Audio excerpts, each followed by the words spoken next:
David Licao ko tinapatan anti-selos ni Jack Roberto.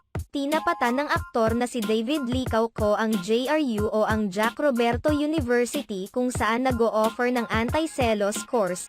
Mayroon umano siyang DLSU o David Licao ko Seloso University. Samantala, umamin naman si David na talagang seloso siya. Sa ngayon ay nako-curious ang mga netizens kung saan sa dalawang universities papasok ang karamihan.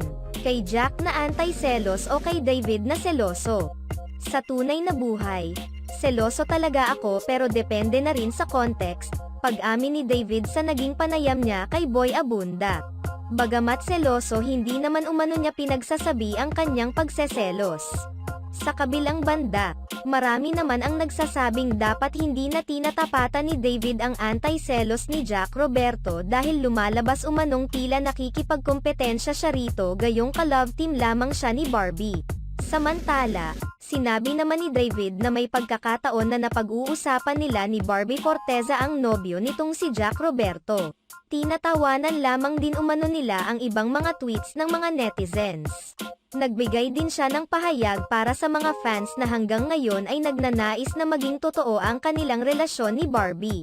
Ayon kay David Licao ko, dapat din nilang respetuhin ang perspective ng mga fans.